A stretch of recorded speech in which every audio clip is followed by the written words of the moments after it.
On y va. En attendant le retour du Seigneur. Parce qu'en tant que chrétiens, nous attendons le retour du Seigneur.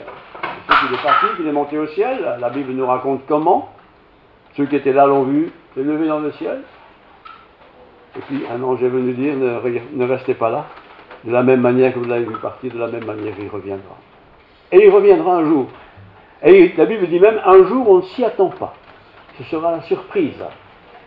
En attendant, je vous invite à écouter la lecture fin de la Bible, hein, dans le livre de l'Apocalypse, chapitre 22, versets 18 à 21.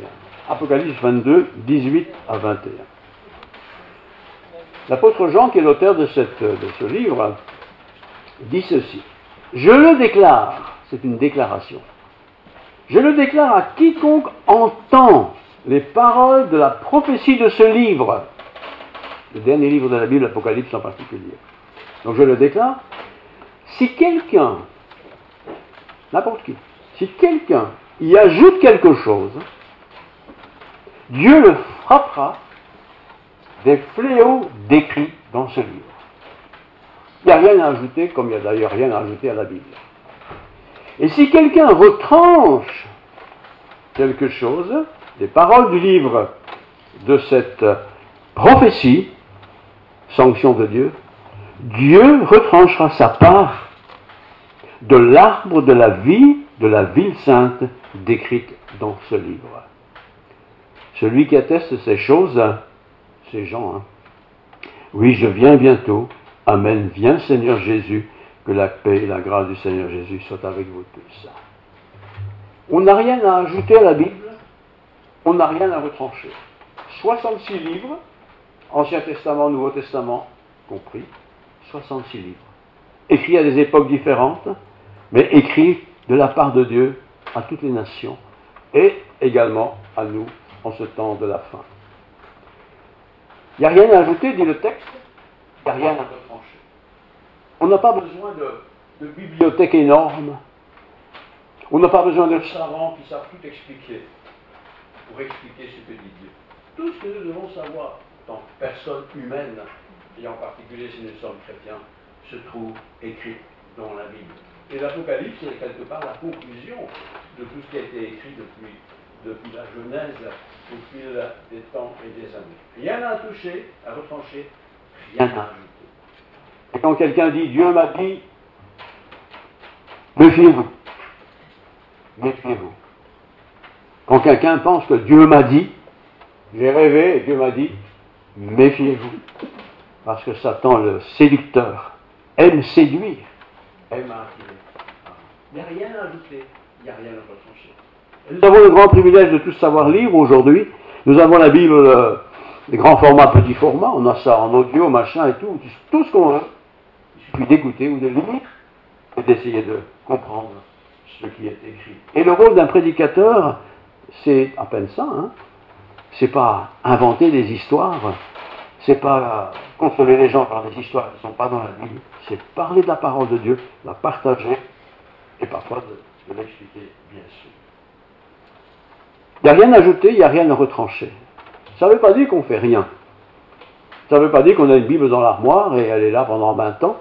Non, on fait quelque chose. Et on doit s'engager d'ailleurs à le faire. Je répète bien. Je répète ce que Paul dit aux chrétiens d'Éphèse. Un exemple. Éphésiens, prenez pas votre Bible, écoutez simplement. Vous pouvez prendre votre Bible, bien sûr. Éphésiens 3,13. Voilà. Je vous lis ceci. Verset significatif pour notre sujet. Éphésiens 3,13. Il dit ceci. Aussi, je vous demande, c'est Paul qui écrit ça, je vous demande de ne pas perdre le courage à cause des afflictions que j'endure pour vous. Elles sont votre gloire. À cause de cela, de ce que vous faites pour moi, je fléchis le genou devant le Père, de qui toute famille dans les cieux et sur la terre tire son nom, afin qu'il vous donne, donc Dieu, afin qu'il vous donne, nous donne, selon la richesse de sa gloire est infinie, d'être puissamment fortifié par son esprit dans l'homme intérieur. Dans le fond, pourquoi vient-on au culte? Ou pourquoi assistons-nous à une étude biblique ou à une conférence ou ceci ou cela? Pourquoi? Parce qu'on aime ça? Oui, sans doute, sûrement. Mais on fait cela, on aime cela, on va où on parle de Dieu pour être puissamment fortifiés. Nous sommes parfois si timorés, si timides, on a si peur, on n'ose pas trop parler, on ne veut pas déranger trop les gens. Mais si mon cœur, si ma vie, si notre vie est abondamment nourrie par la parole de Dieu, que puis-je faire d'autre que d'en parler? Parce que cette parole qui me nourrit, me transforme et me donne d'être heureux dans le Seigneur. Et quand on est heureux, on le partage, hein? Tout le monde sait ça, évidemment. Éphésiens 3,13 dit « Ne perdez pas courage ». Ben oui, parfois dans la vie, on perd du courage. On perd courage. Ça fait si longtemps que je parle à ma mère, ou à mon père, ou à mon collègue. Ça fait si longtemps que je demande à Dieu ceci ou cela. Et on a l'impression parfois que rien ne se passe, rien n'arrive. Paul dit en Éphésiens 3, ne perdez pas courage. Pourquoi? Parce que Dieu a vaincu les choses. Ne perdez pas courage. Éphésiens 3,16, afin d'être, c'est la suite du verset, afin d'être puissamment fortifié dans l'homme intérieur. On peut être fortifié intellectuellement, bien sûr.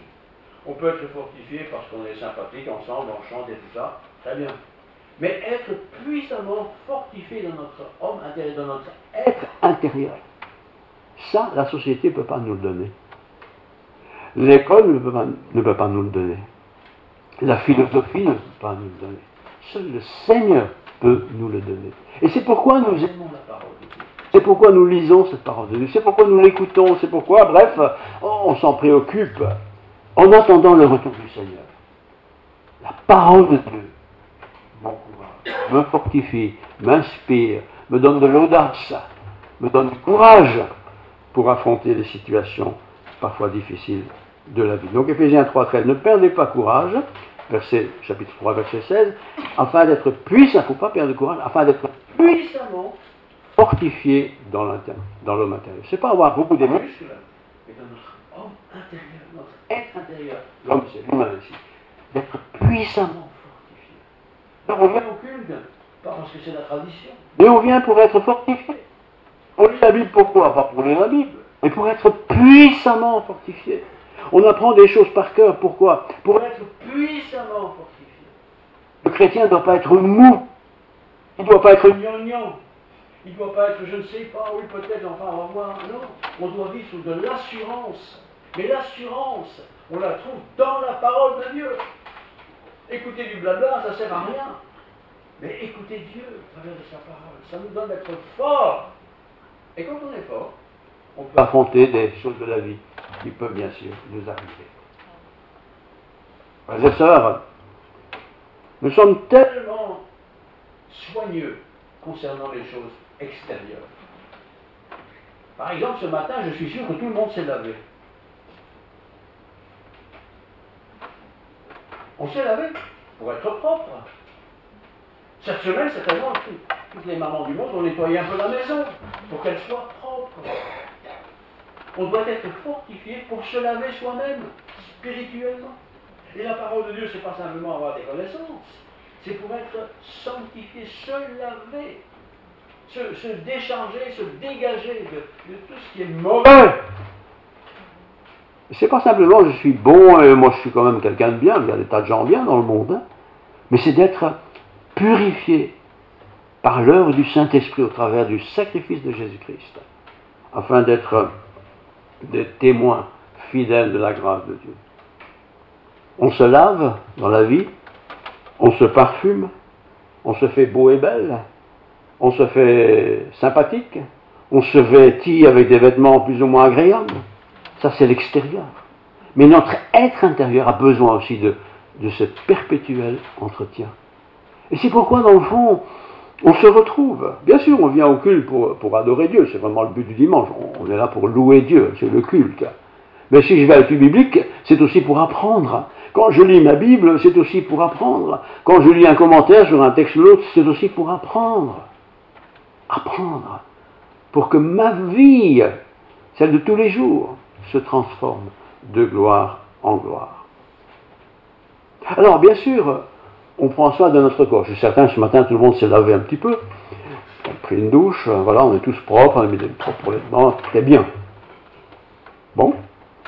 Mais notre être intérieur, notre âme, ville d'Arlon, beaucoup d'habitants, 30 000 habitants. Combien d'habitants de cette ville ont pris le temps de se laver l'homme intérieur? Pour la plupart des gens, ils n'y pensent même pas. Ils pensent que tout va bien. J'ai mon travail, j'aime ma femme, j'aime mes enfants, etc. Mais notre être intérieur, c'est autre chose que mon corps extérieur. Je peux me laver, hein, je peux me raser un petit peu, faire les cheveux, très bien. Mais mon âme intérieure, elle a besoin d'être sanctifiée. Et je vais vous lire, parce que c'est pas moi qui l'invente, Éphésiens, voilà, hop, parce qu'il est passé maintenant, ici, Éphésiens 3, 17-18. En sorte que Christ, tout ce que vous faites, en sorte que Christ habite dans vos cœurs. Christ habite dans mon cœur, dans ma vie, par la foi. C'est pas une pommade. C'est pas quelque chose que je prends et que j'ingurgite. C'est par la foi. La foi, c'est la confiance dans ce que la parole de Dieu me dit. Donc, en sorte que Christ habite dans vos cœurs par la foi, étant enraciné, vous voyez ce que c'est, hein, c'est des racines, hein, et fondé dans l'amour. C'est pas technique, c'est pas un machin, c'est pas une chaîne, c'est fondé, enraciné dans l'amour, afin que vous puissiez, et pourquoi tout ça? Afin que vous puissiez comprendre avec tous les saints, c'est pas les saints du calendrier, c'est tous les chrétiens, afin que vous puissiez comprendre avec tous les saints, avec tous les chrétiens, quelle est la largeur, quelle est la longueur, quelle est la profondeur et quelle est la hauteur. Et connaître ainsi l'amour du Christ, qui surpasse toute intelligence, en sorte que vous soyez remplis jusqu'à la plénitude de Dieu. C'est pas simplement dire oui, mais je crois un petit Dieu, oui, je pense que oui, enfin, c'est pas ça c'est rien, ça, c'est du vent, ça. Mais pour être puissamment fortifié, c'est d'avoir une vraie force, une vraie confiance. Il nous faut être saisi par l'Esprit de Dieu. Et l'Esprit de Dieu, c'est simplement de dire à Dieu, voilà, je suis comme je suis, homme, femme, plus jeune, plus âgé, qu'importe. J'ai mes défauts, bien sûr que j'ai des défauts, j'essaie de corriger, c'est pas facile, mais je te prie, Seigneur, prends place dans ma vie, prends l'espace dans ma vie. Pas simplement le petit coin que je veux bien lui donner comme ça, mais prends l'espace, prends ma vie. Connaissons bien ce cantique. Prends ma vie, Seigneur. Et prends ma vie, ça ne veut pas dire que je meurs demain matin, hein, mais prends ma vie, contrôle ma vie. Éphésiens 3, 17, 18. En sorte que Christ habite dans vos cœurs par la foi, étant enraciné et fondé dans l'amour. C'est pas mon amour, parce que moi j'aime, bien sûr, on aime tous des choses, hein, mais l'amour de Dieu.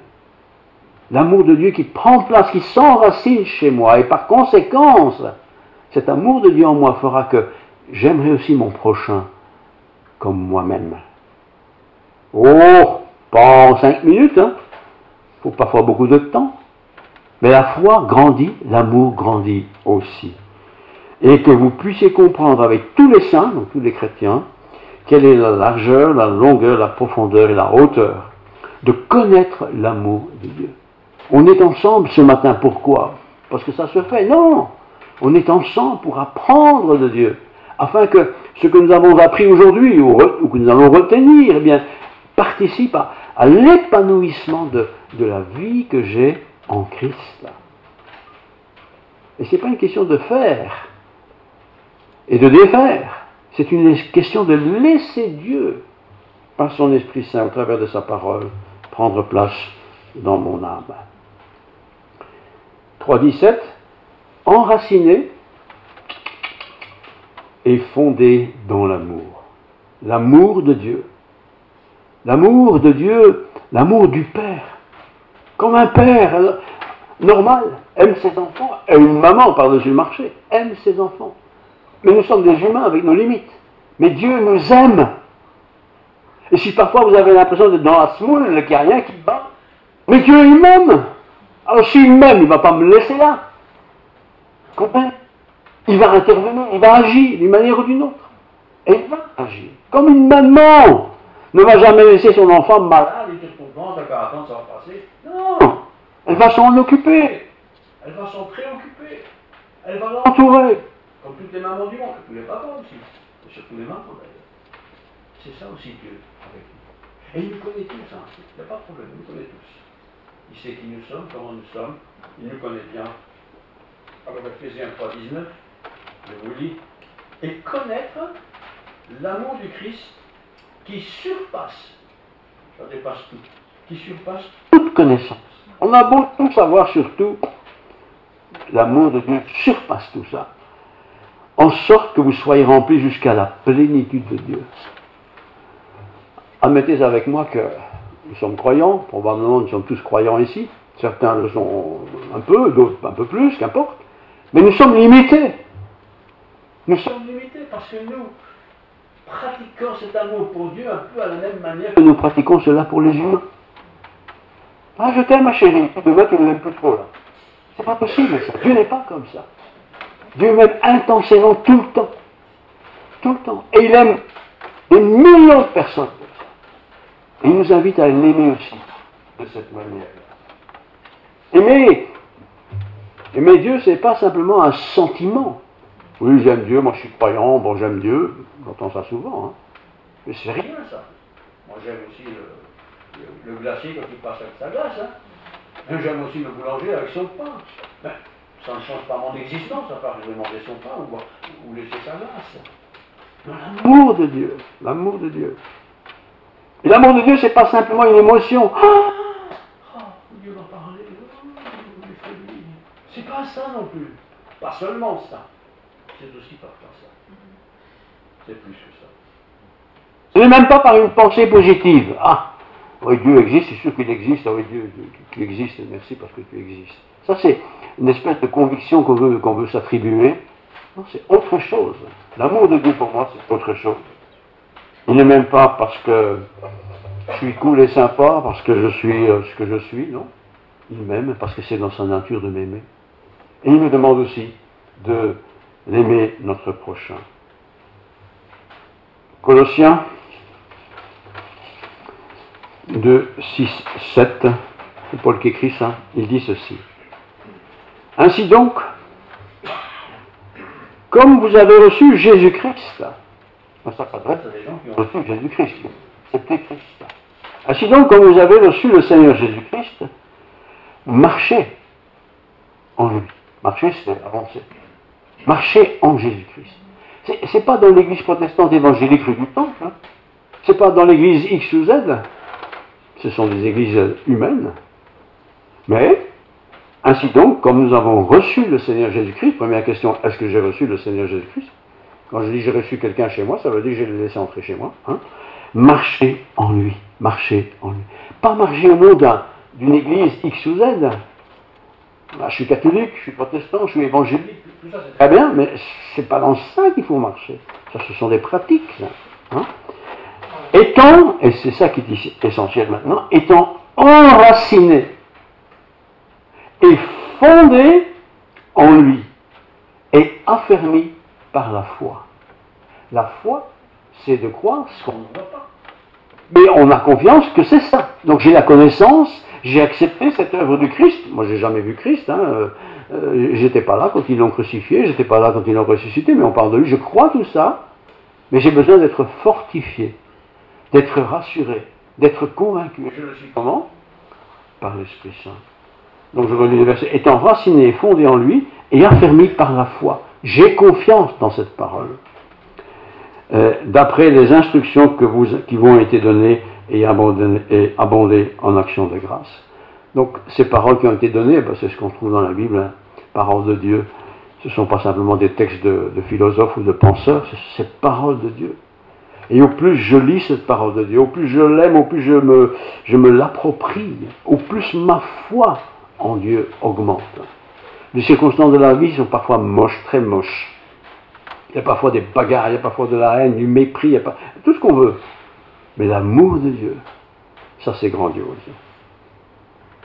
L'apôtre Jean, ici c'est Paul, l'apôtre Jean a écrit ceci, c'est à la fin de la Bible, dans sa première épître, 1 Jean 2, 5, 6. Mais l'amour de Dieu est véritablement parfait. Ce que nous utilisons comme mot dans notre langue, amour, que ce soit un homme, une femme, des parents, enfants, oui, je t'aime ma petite chérie, oui, bah oui, tu l'aimes, oui. Mais ça n'a rien à voir avec l'amour de Dieu. Je lis le verset, hein. Mais l'amour de Dieu est véritablement parfait. Il n'y a pas une seule onde de tâche, il n'y a pas une virgule qui manque ou une apostrophe qui n'est pas là. C'est 100% l'amour de Dieu. Mais l'amour de Dieu est véritablement parfait en celui qui garde sa parole. Ah oui. Pour jouir pleinement, parfaitement de l'amour de Dieu, il faut que je garde sa parole. C'est pas parce que je suis quelqu'un de bien, être gentil, être sympa, toujours... Non, je dois garder sa parole. Garder sa parole, c'est me l'approprier. Oui, c'est pour moi que tu as parlé. Oui, c'est pour moi que tu as dit ceci, que tu as dit cela. Mais l'amour de Dieu est véritablement parfait, c'est-à-dire le résultat de l'amour de Dieu est parfait en celui qui garde sa parole. Par cela, nous savons que nous sommes en lui. Si je ne garde pas la parole de Dieu, je lis un petit peu de temps en temps, à Noël, à Pâques, machin, je ne peux pas dire que je garde parfaitement la parole de Dieu. Mais non, bien sûr que non. J'ai besoin de me nourrir tous les jours pour vivre, etc. Mais je me nourris tout le temps de la parole de Dieu. Et au plus je me nourris, au plus j'ai cette parole de Dieu en moi. Mais l'amour de Dieu est véritablement parfait en celui qui garde sa parole. Par cela, nous savons que nous sommes en lui. Si j'en ai rien à faire de la Bible, sans juger, je peux dire, toi tu ne t'intéresses pas beaucoup à Dieu. Et tous ceux qui rejettent la Bible dans le monde, et il y en a beaucoup, hein, ils ne peuvent pas dire qu'ils s'intéressent à Dieu. Non, ils s'intéressent à un Dieu qui correspond à ce qu'ils veulent qu'il ressemble. Et parfois, nous chrétiens aussi, on a une idée de Dieu. Et on aimerait que Dieu soit comme ci, comme ci, comme ça. Et on invente ce qui pour nous semble être bien, sur base de nos propres existences. Je relis, hein. Mais l'amour de Dieu est véritablement parfait en celui qui garde sa parole. Ce n'est pas la parole du prédicateur, hein, c'est la parole de Dieu. La Bible, toute la Bible, Genèse, Apocalypse. Par cela, nous savons que nous sommes en lui. Si la Bible est toujours dans ma bibliothèque, je ne l'ouvre jamais, je ne vais jamais écouter, si ça ne m'intéresse pas, j'ai du mal à croire que je suis un enfant de Dieu. Évidemment. Celui qui dit qu'il demeure en lui, en Dieu, celui qui dit que j'habite en Dieu, doit marcher aussi comme il marche lui-même. La démonstration du fait que je serai un chrétien qui aime Dieu, c'est que je marche comme le Christ a marché. Bien sûr, c'est pas possible ça. Non, c'est pas possible. Mais je peux bien marcher, imiter ce que le Christ a fait. Et ce Christ a été fidèle jusqu'à la mort. Être chrétien à Pâques ou à Noël, ça ne veut pas dire grand-chose. Mais être fidèle tous les jours. On est différents. On n'est pas obligé de faire tous la même chose, bien sûr que non. Mais nous marchons ensemble. Celui qui demeure en lui doit marcher comme lui-même a marché. Lui-même, c'est le Seigneur Jésus-Christ. Lisez les évangiles souvent, et vous verrez comment le Seigneur a agi dans 1001 circonstances, des circonstances que nous rencontrons tous. Hein. Et posons-nous la question, tiens, toi tu as agi comme ça, tu as réagi comme ça, qu'est-ce qu'aurait fait Jésus dans une telle circonstance? Bien-aimés, ce n'est pas un commandement nouveau que je vous écris. C'est Jean qui écrit ça. Jean, c'est celui qui était couché toujours près du Seigneur, qui était intime du Seigneur. Il n'a pas écrit sa lettre pour faire le ronflant. Hein. Bien-aimés, ce n'est pas un commandement nouveau que je vous donne, mais un commandement ancien. Il n'y a rien de nouveau. C'est toujours la même chose depuis le temps du Christ jusqu'à aujourd'hui. C'est un commandement ancien que vous avez reçu dès le commencement. Ce commandement ancien, c'est la parole que vous avez entendue. On n'est pas dans une nouvelle religion ou une autre religion. On est là pour aimer cette parole de Dieu. C'est pourquoi nous insistons beaucoup sur la Bible. La Bible a sa place. Voilà. Il y a là toute une pile de Bibles que j'ai ramenées de Bruxelles, et toutes les tailles, il y en a des belles, des très belles, des super belles. On peut faire des cadeaux. Voilà. Allez-y. En plus, ils ne sont pas chers du tout. Voilà. La Bible, c'est pour moi, mais c'est aussi pour donner. Hein, plutôt que de donner un livre de Tintin ou de Robinson. Toutefois, c'est un commandement nouveau. Il y a quand même un commandement nouveau que je vous écris, qui est vrai en lui et en vous. Car les ténèbres se dissipent et la lumière véritable paraît déjà. Quand on aime la parole de Dieu, ce qui est ténèbre en moi, on va dire autrement, ce qui est encore péché en moi, petit à petit disparaît. Pour laisser la place à toute la lumière divine au travers de sa parole. Mais si je ne lis jamais la parole, si je ne vais même pas à l'église ou tout ça, il n'y a rien qui change chez moi. Je reste comme j'ai toujours été. Mais nous savons tous que nous sommes loin d'être parfaits, même si nous ne sommes pas croyants, on le sait bien ça. Mais comment changer? On peut toujours faire un peu d'exercice, aller voir un psychiatre, aller voir un psy ceci, cela. Mais ça ne dure pas ça. Mais quand l'Esprit de Dieu vient s'installer chez moi, et quand en plus je prends du temps pour méditer cette parole, pas toute la Bible, c'est un gros livre, hein, mais des sections, des textes, des versets, enfin des choses qui se présentent. Lorsque je prends ça comme nourriture, que je m'en nourris, que je médite, je réfléchis, je dis mais tu en es où là dans l'histoire? Et bien là je sens que l'Esprit de Dieu est en train d'agir en moi. Et il me transforme. Il me transforme. Il me transforme pour être à son image, celle du Seigneur. De 5, 6, je le relis d'un coup. Mais l'amour de Dieu est véritablement parfait en celui qui garde sa parole. Si je ne garde pas la parole de Dieu, son amour, même si je dis que j'aime Dieu, n'est pas parfait. Mais Dieu veut la perfection. Par cela, nous savons que nous sommes en lui. Celui qui dit qu'il demeure en lui, il dit qu'il est chrétien, doit marcher aussi comme il a marché lui-même. Alors chacun peut réfléchir, tiens, comment moi je marche? Comment je réagis dans telle et telle circonstance? Est-ce que je réagis encore comme si je n'étais pas chrétien? Enfin, tout ce genre de choses, on peut se les poser. Et si on ne sait pas, eh bien on se pose la question toute simple, mais qu'aurait fait Jésus à ma place? Et on peut certainement trouver la réponse dans les évangiles. Je relis. L'amour de Dieu est véritablement parfait. L'amour de Dieu est véritablement parfait en celui qui garde sa parole. Si la Bible, pour moi, c'est simplement pour les enterrements, je ne dois pas garder grand-chose de Dieu. Mais si je lui donne toute la place, et si nous sommes là ce matin, c'est qu'on donne de la place. Hein. Donc, l'amour de Dieu est véritablement parfait en celui qui garde sa parole. Par cela, le fait de garder sa parole, nous savons que nous sommes en lui. Si je dis que la Bible, c'est un livre comme tous les livres, Dieu n'est pas en moi. Celui qui dit qu'il demeure en lui doit marcher comme il a lui-même marché. Comment a marché Jésus? Comment a-t-il répondu? Comment a-t-il fait dans telle et telle situation? Comment je fais moi? Parfois je fais des choses bien, hein? Mais parfois je fais des choses mal aussi. Voilà. Bien-aimé, ce n'est pas, c'est Paul qui écrit ça, non c'est Jean qui écrit ça. Bien-aimé, je n'ai pas un commandement nouveau que je vous prescris, il n'y a rien de nouveau. Mais un commandement ancien, déjà du temps des Juifs, hein, que vous avez eu dès le commencement. Ce commandement ancien, c'est la parole que vous avez entendue. Et cette parole que vous entendez, c'est celle qui se trouve écrite dans la parole de Dieu. Bien sûr, on pourrait se dire, mais je lis, je ne comprends pas trop. C'est le cas que Dieu a mis des anciens, des diacres, des pasteurs, des théologiens, tout ça, mais il ne faut pas trop gonfler tout ça. Nous avons aujourd'hui le grand privilège de tous savoir lire. Nous savons lire.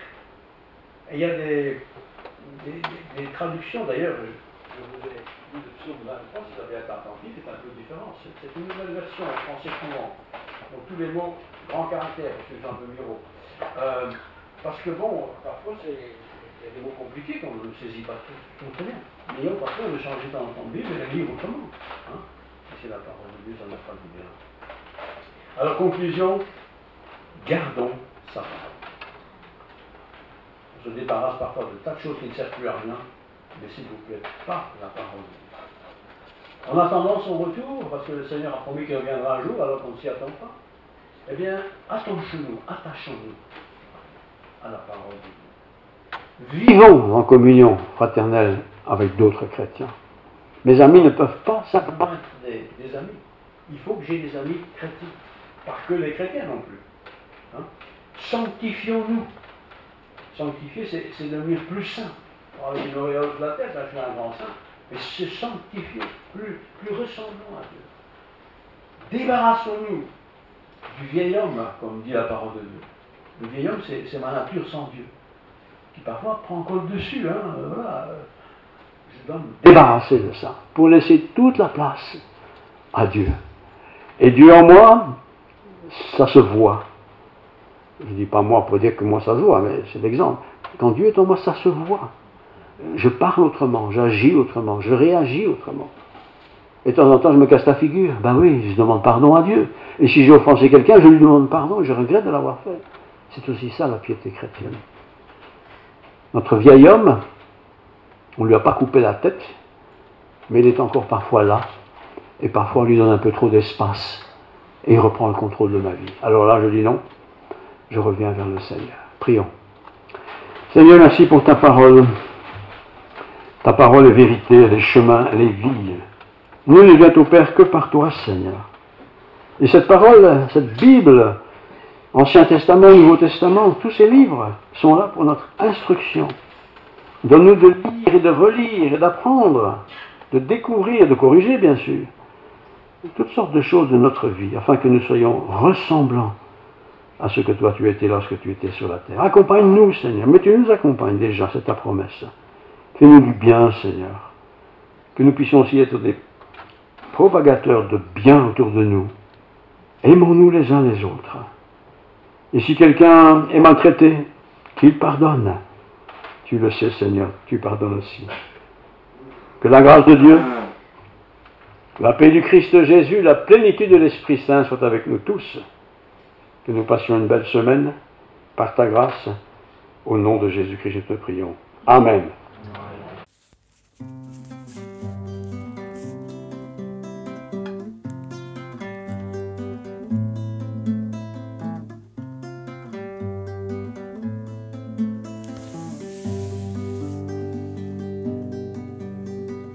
Comment osons-nous souiller impur, nous approcher du Dieu trois fois saint?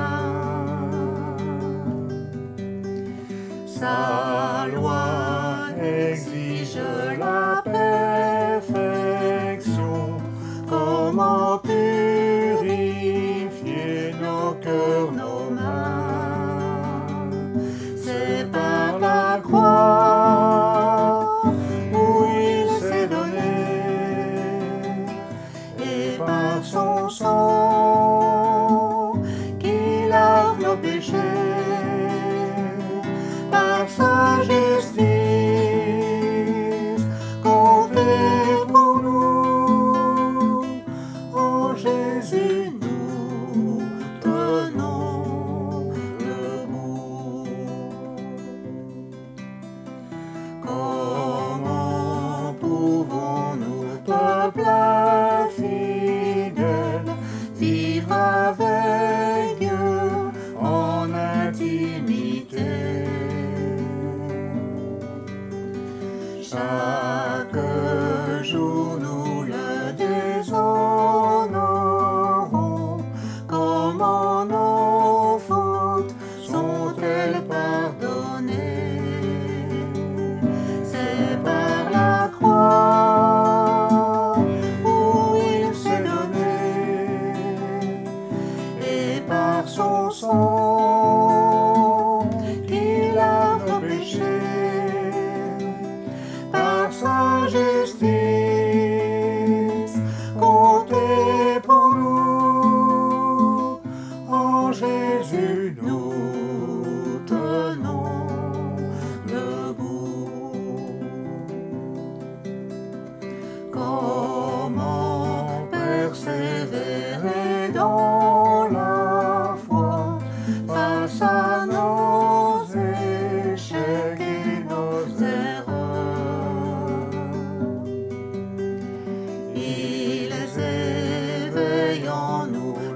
peur, le doute, comment répondre à l'accusateur?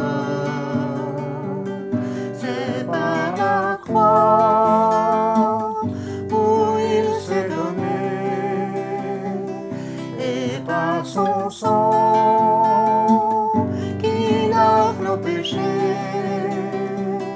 par sa justice comptez pour nous. En Jésus nous tenons debout. Quand viendra le jour du jugement, où nous verrons notre Créateur, nous pourrons plaider avec confiance l'œuvre accomplie de notre Sauveur. C'est par la croix où il s'est donné,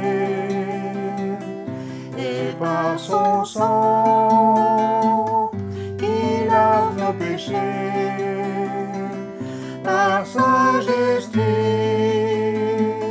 comptez pour nous. En Jésus nous tenons